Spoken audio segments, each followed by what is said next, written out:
about June, July, they had to rethink their goals and reset them because it looked different than what he thought it would. So exiting it was much harder than, he thought he had set up this perfect team. And while they were great, it wasn't what he thought it would be. So I saw it in real life kind of happen last year. Yeah. And it kind of goes to number one. It's funny how they all kind of tie into each other, right? Because you can look at it as passive income because it's income that's coming in because you kind of stepped out, yet you cannot truly 100% step out, right? So even though we may call it passive, it's still, you got to work at it, right? And again, we've never, and this is something as coaches we talk about, we've never seen a team that's truly been successful at level 7. It would be, we've seen successful expansion teams, right? But as far as a successful level 7, we've yet to see that. And who wants to read number 3? 3 key hires of a millionaire business. I'll read it. Okay, Allison. Okay. The 3 key hires of millionaire business. It takes 3 magnificent hires to create the foundation for a millionaire real estate agent business. Your job is to recruit, train, consult, and keep RTCK, these 3 extraordinary capacity, talented individuals. This one I want to really get into. I want to dig into because there are quite a few of you that have hired an assistant, looking at hiring a buyer specialist, or adding onto a team member, talking about when you should or shouldn't have your meetings, that sort of thing. And this really digs into it has a really good model in regards to when and how often you should be meeting. Okay. So if you turn to page 275, that's where the section is. And yeah, the 3 key hires is that lead listing specialist, the marketing administrative manager, which are typically, that's going to be your first hire, that admin, and then your TC, then your buyer specialist. And then once you start building your team and you add that lead listing specialist, you really want to make sure, and what he's saying is everyone else in the chart reports to one of these 3 people. So that you've got your lead listing specialist, your lead buyer specialist. And typically it's your senior, the one that's been there with you the longest, right? And you see the talent in. So when you hire, which this was talked about in the book earlier, you want to make sure that the talent's there, right? Not just the skill set, but talent. And so when you have that talented marketing and admin, he even says they move up at the 7th level to become the business manager. They manage the team for you. And that lead buyer specialist, if you look at the Loken group, that's how they have their team structured.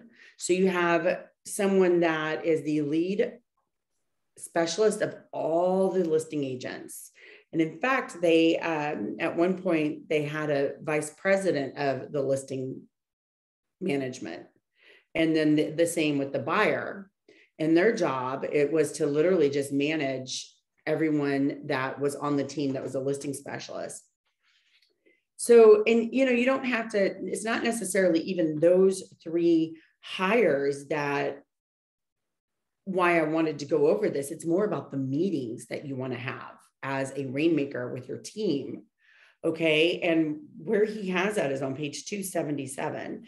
And also when you hire someone, especially like a buyer specialist, when that's your first hire, you want to make sure that they are committed to being on a team and that they are willing to commit to minimum 5 years on your team, because you're going to be training these individuals and really getting their skill set to where it needs to be. So you need to make sure when you hire that person that they are a true team player. You've got the same values and that they're going to stick around. They're not just going to come on board and then leave like a year later or 2 years later after they've figured out how you do your business. And one way of making sure is that you have your weekly meetings. right? For some of you, you ask, I'm like, every morning you should be meeting 5 to 10 minutes, and then you should have either an end of the week meeting or a beginning of the week meeting. And here, Gary Keller talks about open your calendar and pick 2 hours during the week and reserve those blocks of time every week for the year. 1 hour will be dedicated to meeting with the person who runs the business, right? So for some of you, it would be your executive assistant, because right now you don't have that business manager yet. And some of you may not want that. You do have your executive assistant. So it's really important that you meet with that executive assistant at least 30 minutes, if not an hour a day. When you have a bigger team, you're going to need the hour. Then 1 hour will be dedicated to meeting with the person who runs the business.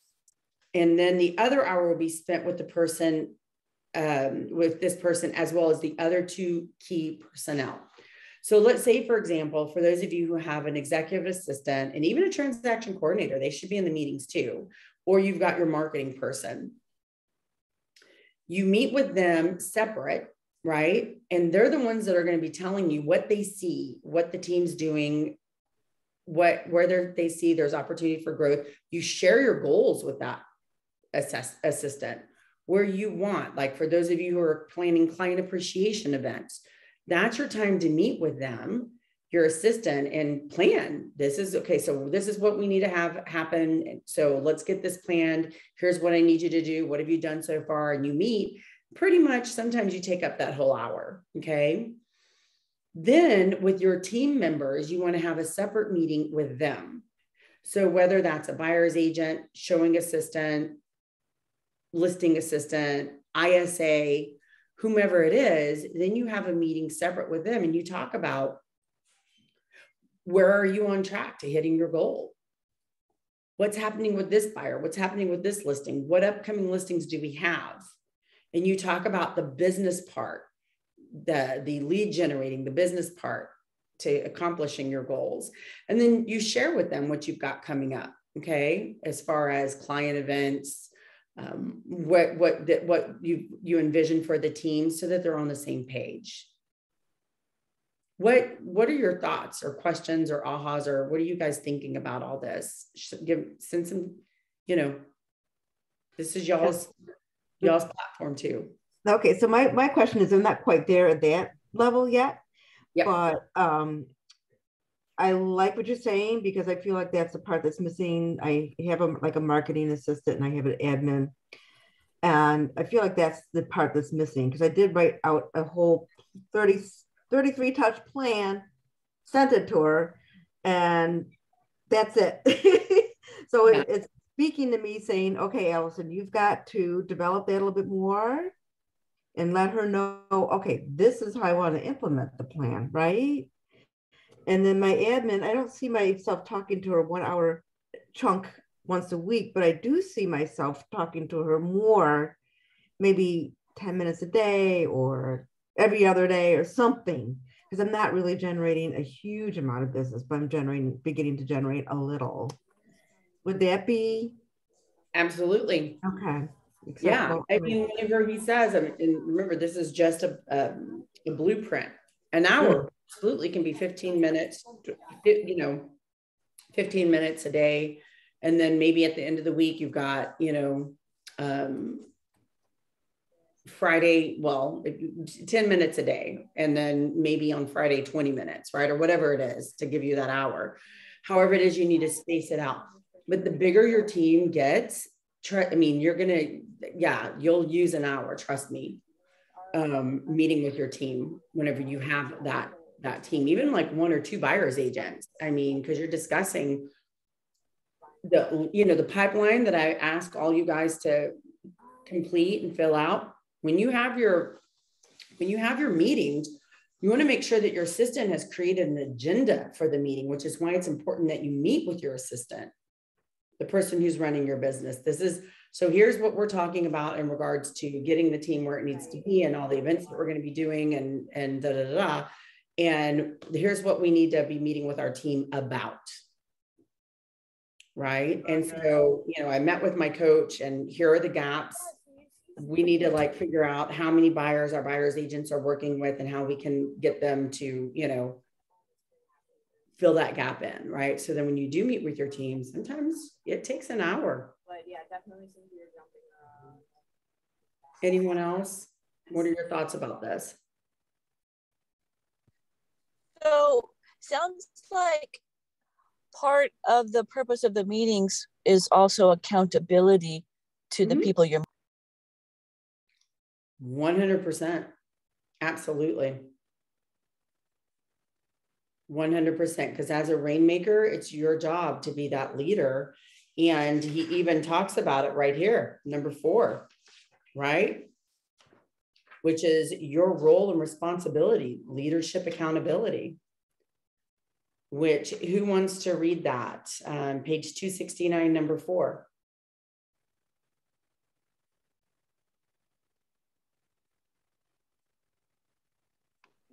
I can read that. Okay, cool. Your role and responsibilities as a millionaire real estate agent, you have one role, accountability. Your success will hinge on your ability to hold your team accountable in 3 areas: leadership, people, and capital. Cool. Thank you. So right there it is. And it's kind of cool how everything just is like leads into the next, to the next, to the next, right? And so it is, it's that leadership. And for those of you, a client that I just had a call with before this, we did release work on leadership for her. She's got a team and she is feeling a little overwhelmed, like she's going to let them down, like she doesn't know what to do next.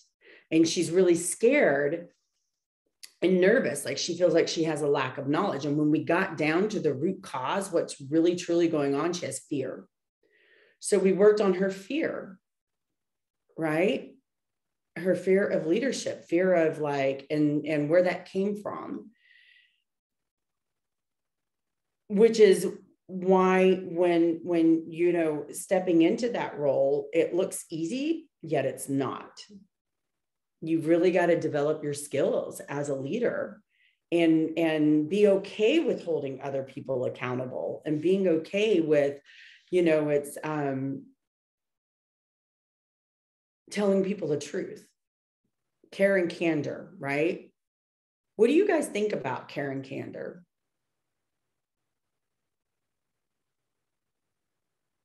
I think it means that if you care enough to let the person know how you feel and where you stand. I just ran into this morning, because you don't want to, I don't know, be like a passive aggressive and just leave because you never told them how you felt. You know what I mean? Yeah, I agree. And I think it's very respectful of just like, I respect you enough to have this conversation with you. Because people that I don't respect enough, I'm just going to move along and not really worry about them anymore. Yeah. That's an interesting point. I think it also takes courage and getting way outside your comfort zone.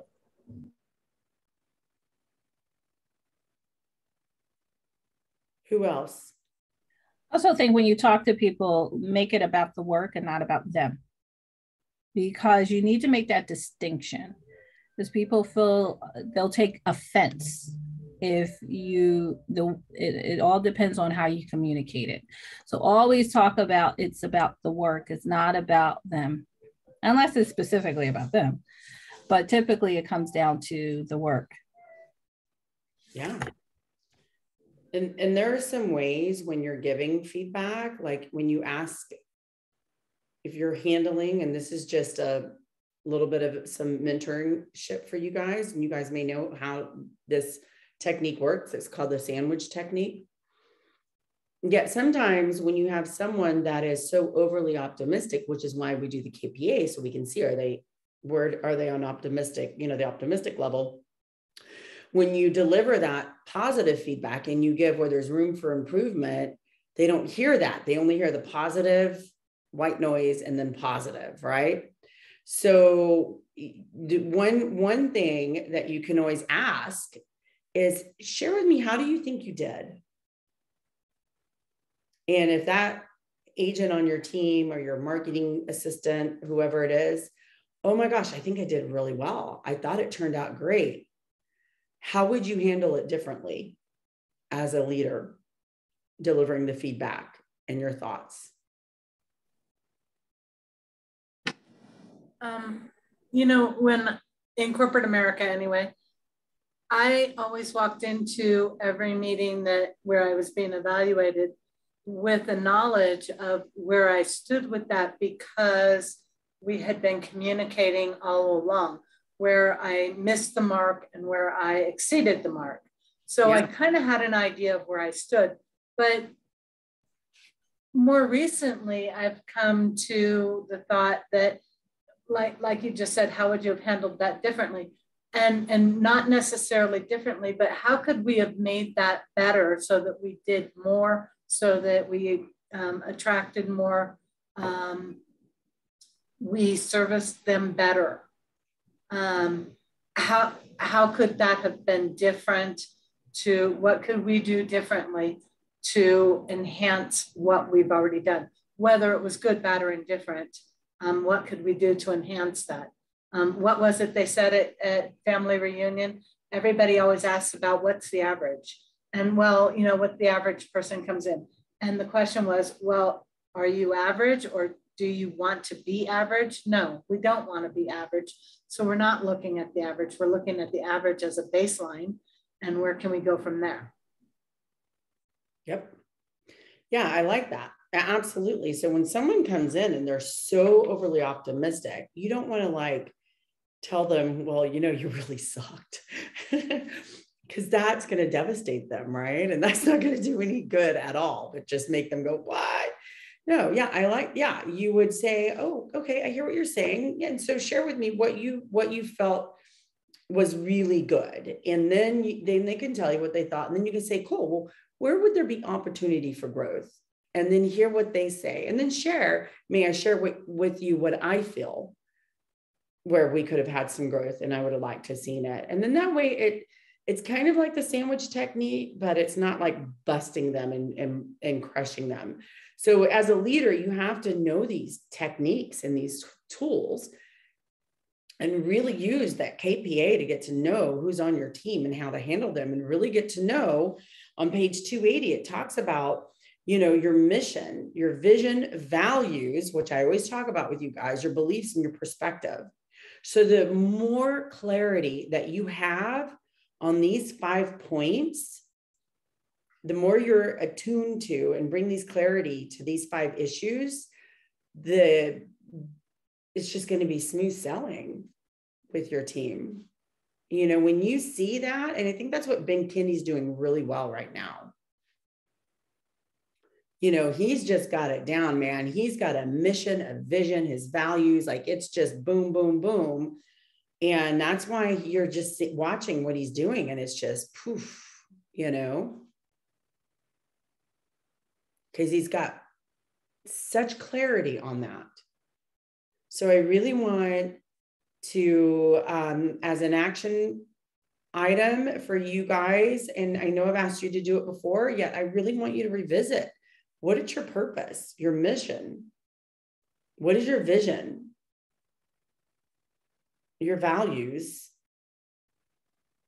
your beliefs, and your perspective. And it's all right here on page 280, the questions. What is our purpose? Why are we in business? What does the world look like during and after we've achieved our mission?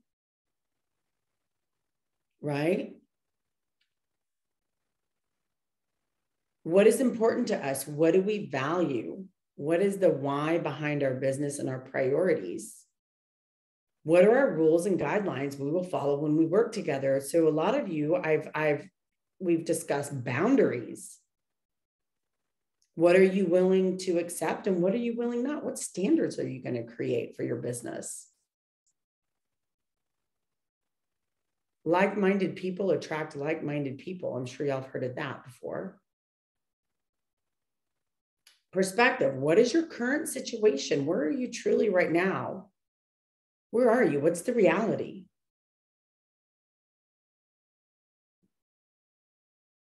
Sometimes it's pretty hard to take a look at yourself and go, oof, this is really where I am. Okay, so what are you going to do about it? Well, you're going to take a look at what your mission and your vision and what you value and believe to make sure that you're in alignment and your perspective is right there with the first four. Raise of hand, who here can look at these five and say you are congruent and know 100% the answer to each of those questions? Raise of hand, who would like to know and be congruent? Cool. So we got some mindset stuff to really, truly work on.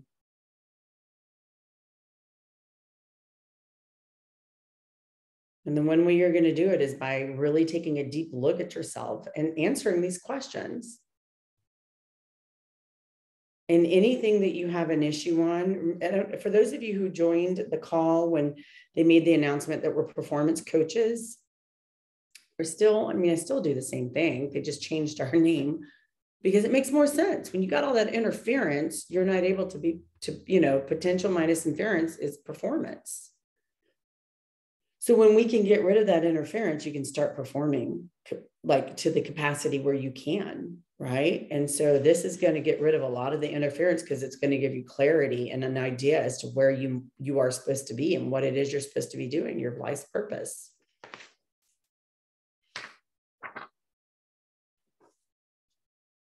And then, of course, your capital, your money, as much as you're the ultimate keeper of the budget, you must also bring others to understand the importance of budgeting accountability.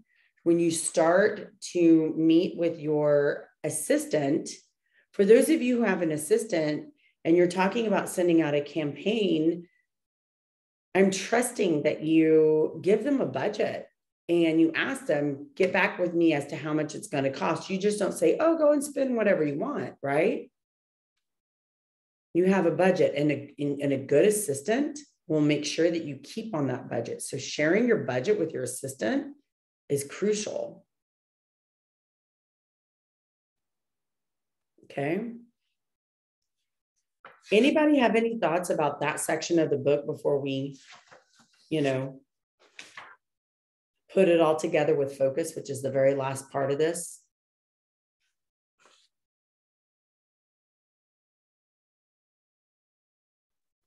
I'll say something. Yeah. So when I was on a team, we did a 4-1-1, and it was painful.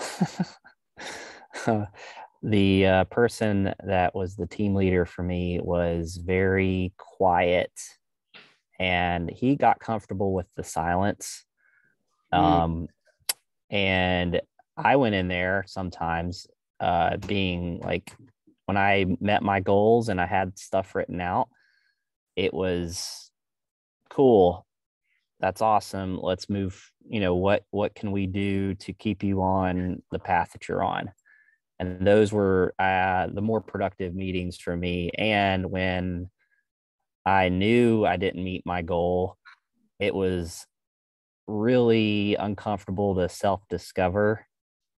And I think that's why it says in here about that the agenda is, you don't have to make up an agenda. As a leader, you've already sat down and you're reviewing what the goals are. You've already written those down, and it's just a question of the individual. Where are you on track are you on track to meet your goal? If I am on track, then great. What can we do to keep the momentum going? How can I support you in your goal? Because your goals are connected to the team goals. And as a leader, if the person that I'm mentoring, they're not achieving their goal, I get to ask the question, how can I support you, and what can I do differently after you're doing something differently to help get you caught up, or to achieve that goal. So it comes back to that, like what is it, the 135, your GPS, like, and then implementing those strategies and having that weekly check-in. Yeah. Some of you, I've challenged you to tape it, right? Like up on the wall, your GPS, and have your 411 where every day it's just right there in front of you, just to give you that reminder, and again, with Adam's share, it just goes back to, how important it is to not be silent and to be vocal, right? So putting it all together with focus, page 291, who wants to read the 5 points right there?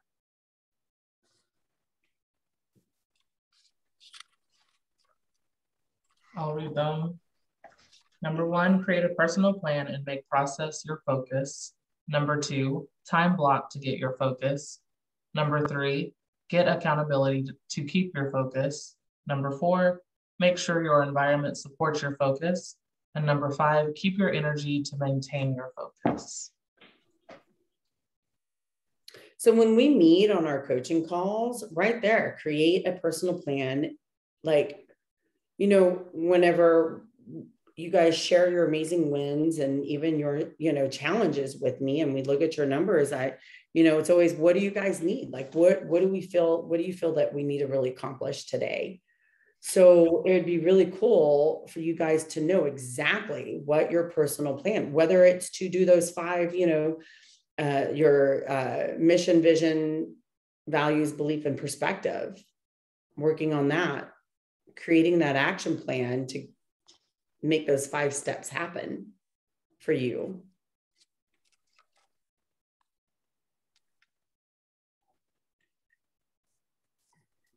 On a scale, ask yourself, on a scale of 1 to 10, where am I at keeping my energy to maintain my focus? One of you guys on the call right now, and unless they say, permission that it was them, the call, they came to the coaching call and very, very stressed and overwhelmed. And I asked them, hey, do we just need to do like a timeout and just work on you and just getting you to a place of release where you're calm and we can get rid of all that stuff that's inside? And they were like, yeah. And that's all we did. And then afterwards, it was like a completely different person, completely different. They knew exactly what they needed to do because there was so much white noise going on. And I know some of you guys have, with the health challenge, that you're going to start meditating, you're going to start taking walks, you're going to eat better, you're going to do this, doing that. How are you guys doing with that? Starting my exercise. Yeah. Okay. I want to hear some of your, as we end this book club, what are you guys, I'm trusting that you got some great ahas and that you've got some great, that you're going to start implementing, where you're seeing what you're not, what you should be doing and you're not, what you can control, what you can't. Just share. I'd love for you guys to share how you've grown over these past couple of months in this journey that we've done together through this book club.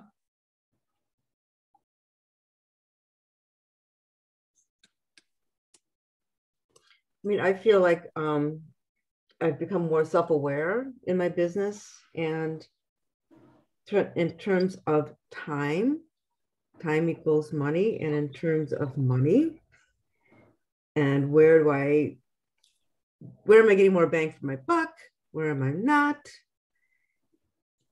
I feel like it's a layer of the onion I'm peeling back, and it's a good thing. I'm discovering more and more.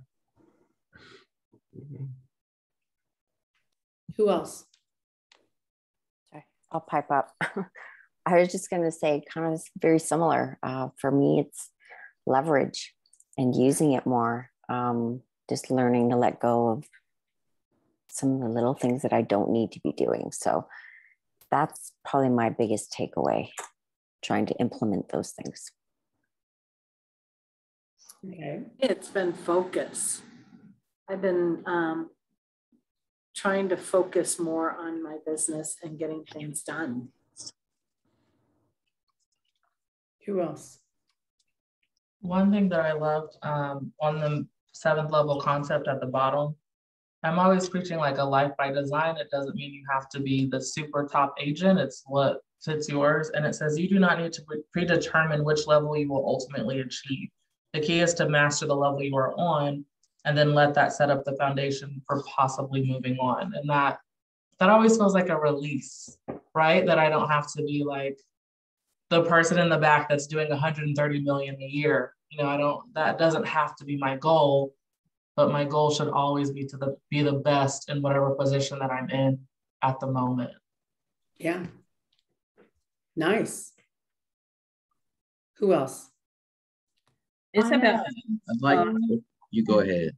Oh, okay. Thank you. Now I'll just say real quick, it's about treating the business as a business and not as a hobby. Putting structure in place, making sure that you have accountability in place. And even like you said, like meeting with your assistant, that's structure, that's running a business. It's not treating it like a hobby, taking it serious. Mm-hmm. I completely agree. I got that out of it too. And not just winging it and trying this and trying that, but being intentional and treating it like a business.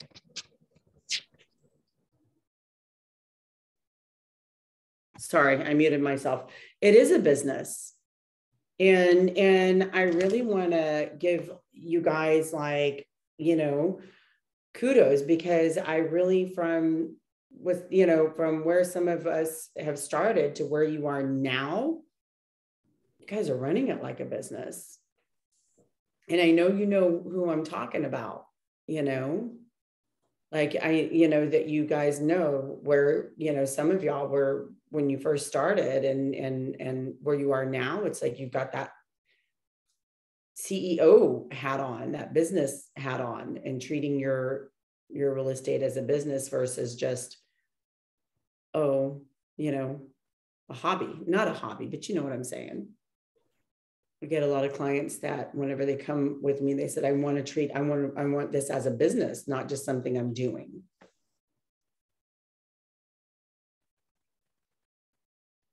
And also too, when you talk about freedom is discipline, and treating it like a business is a discipline too. That allows you to have that freedom. Yeah.